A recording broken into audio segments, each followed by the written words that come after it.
rizki itu termasuk masalah qadar dan disandingkan dengan ajal. Awas, ini sebanding ya, sebanding. Teorinya sedikit lebih rumit, tapi kalau sudah dicontohkan nanti bisa lebih jelas insyaallah. Ya, pelan-pelan. Rizki disandingkan dengan ajal. Ya. Dalam riwayat lain bahkan seseorang tidak akan pernah diwafatkan sebelum dicukupkan oleh Allah rizkinya. Jadi kalau rizkinya sudah diberikan semuanya, baru dia selesai kehidupannya, meninggal dia. Jadi sejajar dengan ajal di sini. Ya, pelan-pelan. Sebentar. Sifat rizki itu sama dengan sifat ajal. Ya, saya ulang, sama dengan sifat ajal. Satu, sifatnya gaib, tidak diterangkan, tidak ditampakkan. Di sifat rizki itu oleh Allah Subhanahu wa ta'ala dijadikan rahasia supaya kita bisa bersemangat untuk berikhtiar mencarinya. Ya. Bayangkan kalau Anda diberitahu misalnya ya, Bapak nanti insya Allah rizkinya 1 miliar ya selama hidup. Baik, hari ini sudah ngambil 999.999.000 rupiah. Tinggal berapa? Tinggal 1.000. Sementara Anda paham rizki bersanding dengan kematian. Tinggal 1.000 lagi tuh. Begitu Anda ngambil 1.000 rupiah, meninggal Anda. Itu Anda nggak akan semangat kerja tuh, diem aja di masjid gitu kan. Istighfar, istighfar, istighfar, istighfar. Begitu kecapean, orang heboh, kenapa capek? Kasih minum. Kasih minum 3 teguk nilainya 1.000, meninggal. Jadi pertama sifatnya gaib, sama kayak spidol, kalau udah lama agak goib nih ya. Ini ya, sifat rizki yang pertama gaib, dijadikan oleh Allah, dirahasiakan supaya bisa bersemangat untuk berikhtiar. Pelan-pelan. Yang kedua, perhatikan aturannya.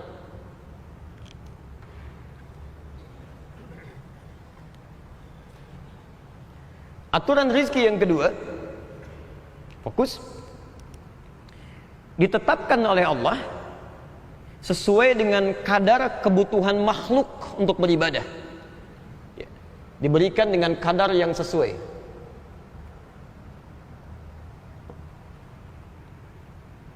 Jadi setiap kita bisa beda-beda karena kebutuhan ibadahnya bisa lain.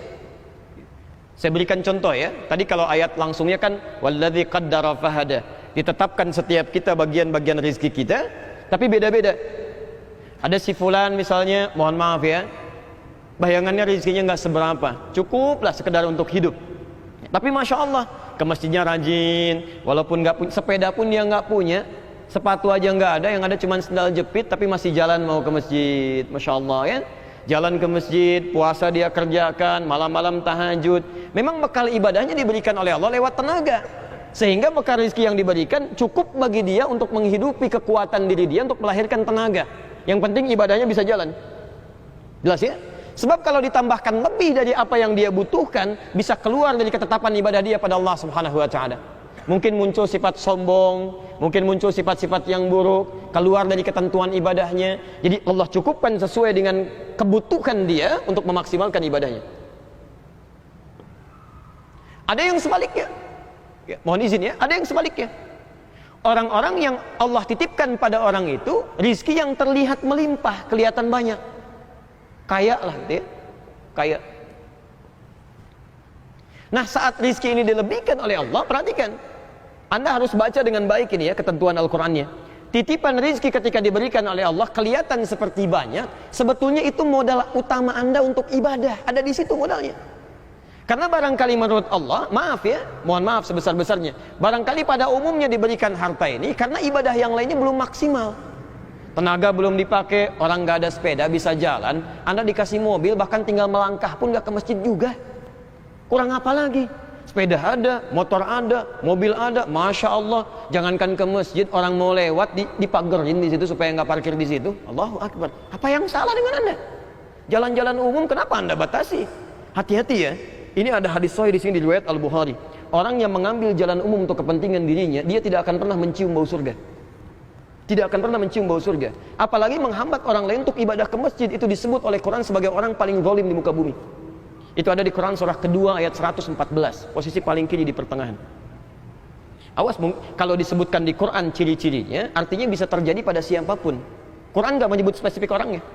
Lihat kalimatnya, wa man azlamu mimman mana'a masajidallahi ayyudhkara fiha ismuhu wa sa'a fi kharabiha. Siapakah yang lebih zalim dibandingkan dengan orang yang menghalangi orang lain untuk beribadah, berzikir di masjid dengan cara apapun? Kalau di Quran tidak disebutkan siapa orangnya, kapan kejadiannya, itu artinya bisa berpotensi terjadi dimanapun dan melekat pada siapapun. Awas, hati-hati ya, hati-hati. Dan jangan bayangkan siapa saja, itu berlaku bagi kita semua. Ya. Ini poinnya.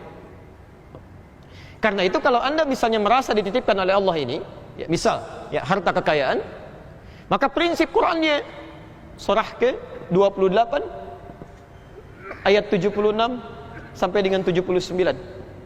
Dan lihat di ayat 77-nya. Ya, saya sudah pernah terangkan ini.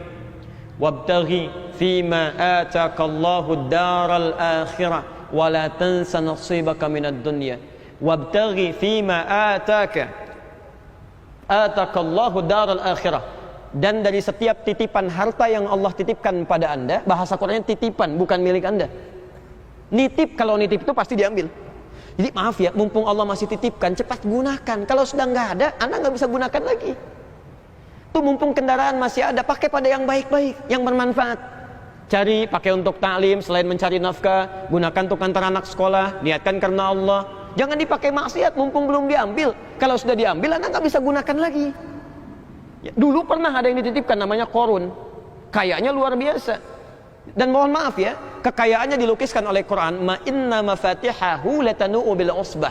Itu kunci-kunci berangkasnya saja nggak sanggup dipikul oleh orang-orang terkuat di zamannya. Kalau kemana-mana dia bawa bodyguard di belakangnya.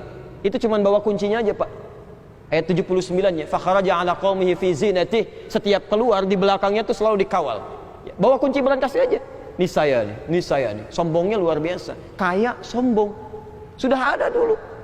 Jadi sekali lagi saya tegaskan, kalau ada orang sekarang kaya kemudian sombong, itu ketinggalan. Dulu udah ada. Dan dia lebih kaya. Jadi kalau sekarang belum seperti Qarun hartanya, belum sekuku Qarun kemudian sombong, keterlaluan tuh orang.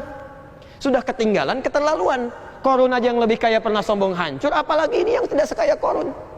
Makanya turun ketentuan di Quran, mumpung masih dititipkan, gunakan untuk kepentingan ibadah. Ayo lihat. Barangkali antum yang disentuh tuh. Saat ada bencana, kelihatan musibah di Aceh, ada Rohingya, ada macam-macam. Itu sebetulnya sentuhan ke antum tuh, yang diberikan kelebihan di sini. Ya. Sebaliknya lawannya, ini terkait dengan masalah rizki. Fokus. Lawannya, nah, lawan dari kaya, apa lawannya? Seperti yang pernah kita sampaikan. Awas, jangan salah tafsir ya. Jangan salah tafsir. Quran surah 53 ayat 48. Awas, maksud saya supaya kita nggak berlebihan dalam mencari rizki sehingga melupakan ibadah. Ya. Quran surah ke-53 ayat ke-48. Ini sedikit agak dalam kajiannya, jadi saya harus sistematis mungkin. Fokus. Wa annahu huwa aghna wa aqna. Dialah Allah yang telah menjadikan seseorang itu kaya atau cukup. Ya, lawannya cukup atau cukup. Jadi kalau persepsi manusia disebut keliru oleh Quran. Orang mengatakan kaya lawannya miskin. Silakan cek, Anda tanyakan pada orang-orang awam. Jawabannya pasti begitu. Kamu mau jadi orang miskin, mau jadi orang kaya, pasti begitu tuh. Tapi kata Quran nggak ada orang miskin, adanya orang cukup. Karena ternyata ketika Allah memberikan kita rizki, itu cukup untuk kita hidup. Kalau miskin itu berarti kurang. Ya. Masya Allah, burung yang nggak dihisab aja, burung nih yang nggak dihisab, itu keluarnya cuma pagi-pagi Pak, pulangnya sore. Bawa rizki cukup untuk anak-anaknya, dikasih cukup. Antum yang dihisab masa nggak ada rizkinya? Berangkat gelap, pulang gelap, Masya Allah, lupa sholat sunnah, ketinggalan sholat fardu, cuman untuk mencari rizki yang sudah dicukupkan oleh Allah Subhanahu Wa Taala. Ngapain buang-buang waktu? Ini poinnya di sini yang harus kita pahamkan, bahwa tidak mungkin ada orang diberikan oleh Allah kehidupan, maaf, kalau tidak dicukupkan rizkinya, pasti cukup. Cukup. Makanya perhatikan ukuran Nabi ya, perhatikan ukuran Nabi. Kata Nabi, orang yang punya persiapan jatah makan sehariannya saja, quta yaumihi, itu orang kaya. Jadi kalau Anda punya jatah makan hari ini cukup sampai dengan malam, itu Anda orang kaya. Masya Allah. Orang kaya Anda. Karena Anda itu belum tentu hidup untuk keesokan harinya. Anda itu diberikan oleh Allah kehidupan hari ini untuk beribadah di hari ini, bukan untuk besok. Jadi kalau Anda punya bekal untuk hari ini pun, kata Nabi, Anda orang kaya karena belum tentu besok Anda hidup. Ini ada orang nyari rezeki, Masya Allah, persiapan untuk 10 tahun ke depan, 15 tahun ke depan, besok aja belum tentu hidup. Disederhana konsepnya, Anda silahkan rencanakan, ini pekerjaan begini, silahkan. Tapi jangan sampai berlebihan dalam merencanakan pekerjaan untuk mendapatkan rezeki yang sudah Allah atur, sehingga meninggalkan kepentingan prioritas Anda untuk ibadah pada Allah Subhanahu wa Ta'ala. Kalau konsep ini sudah datang, hidupnya tenang. Yang dituntut oleh Allah pada Anda bukan untuk mendapatkan rezeki sebanyak-banyaknya, yang dituntut cuma ikhtiar. Ayo bekerja. Nanti kalau rezeki Anda banyak, masuk pada kategori kaya, dengan Anda ikhtiar ini walaupun sedikit atau sedikit kerja keras, Masya Allah, turun banyak tuh. Bahasa manusianya, Alhamdulillah dapat rezeki nih, kayaknya gampang proyek. Barangkali Anda ditetapkan oleh Allah masuk golongan yang ini. Tapi ada orang yang tidak sedikit, lamar sini, tolak lagi, sini, tolak lagi, usaha, susah lagi. Masya Allah, aduh saya ditolak terus ya, miskin saya, tapi masih hidup juga. Anda masih hidup juga tuh. Kalau Anda meninggal, Masya Allah, dalam keadaan Anda sekarat, tidak dapat apa-apa macam-macam, misalnya kehabisan rezeki, itu mustahil lah. Bahkan saking sayangnya Allah, kalau ada orang merasa miskin, Allah kasih zakat supaya jadi nggak miskin, supaya cukup. Allah kasih zakat. Quran surah 9 ayat 60. Innamas shadaqatu lil fuqara wal masakin. Kamu merasa miskin, saya kasih zakat supaya cukup ya. Ya Allah, nggak cukup juga ya Allah, saya kasih infak ya. Quran surah kedua ayat 215. Posisi paling kanan sebelah pojok di bawah. Yas'alunaka madza yunfiqun. Mereka bertanya tentang infak, apa yang harus diinfakkan. Kata Allah, qul ma anfaqtu min khair. Katakan kalau mau infak yang bagus-bagus. Pada siapa ya Allah? Lil walidain, pada orang tua. Wal aqrabin, kerabat terdekat. Wal yatama, pada anak yatim. Wal masakin, pada orang-orang miskin. Wabnis sabil, dan orang-orang yang terhambat di perjalanan. Orang miskin dapat infak lagi. Nih saya kasih infak, kata Allah, supaya kamu cukup. Ya Allah, masih kurang juga, dikasih sedekah. Masya Allah, sedekah. Ya, di Quran ditemukan banyak sekali. Di Quran surah kedua 261, 262, 263. Itu banyak diberikan sedekah. Nah, Anda diberikan zakat belum cukup, diberikan infak belum cukup, sedekah belum cukup. Anda mesti dikasih apa lagi supaya nggak miskin lagi? Kecuali memang Anda inginnya miskin. Udah dikasih masih minta juga, dikasih minta juga. Padahal Allah kasih modal sedikit aja, rezekinya datang. Silahkan tuh lihat yang di luar-luar itu. Ya, pinggiran jalan modalnya cuma peluit, Pak. Prit, datang 2000, gitu kan? Atur. Kelihatannya nggak capek hidupnya.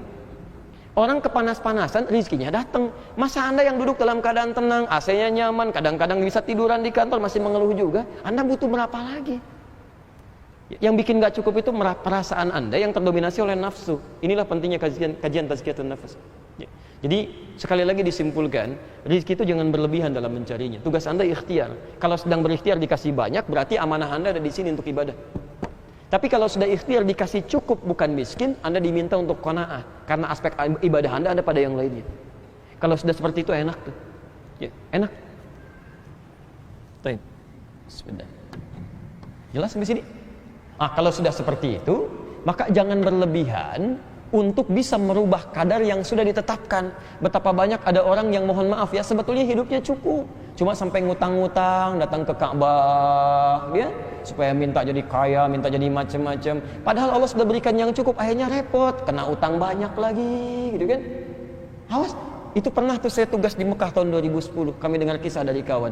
Ada orang terlilit utang macam-macam, banyaknya luar biasa, sampai dia umroh tuh. Ya umrahnya aja ngutang, dicatat tuh lengkap tuh, sampai di multazam dia berdiri. Ya Allah, hamba banyak utang, sampai hamba datang ke sini ya Allah. Banyak nih yang utang hamba, sampai ke sini pun hamba ngutang. Kalau tidak percaya, ini catatannya ya Allah. Tempelkan di Ka'bah itu. Ini nyata Pak, kejadian gitu. Yang kurang berilmu kemudian hadir situasi itu dan memaksakan. Dan yang paling parah adalah menempuh jalan yang sesat. Allah sudah cukupkan, masih datang ke dukun juga. Masih datang ke kuburan juga, hanya untuk minta-minta sesuatu yang sebetulnya Allah cukupkan. Ngapain buang-buang waktu, nggak ada kerjaan? Jelas mesti dia?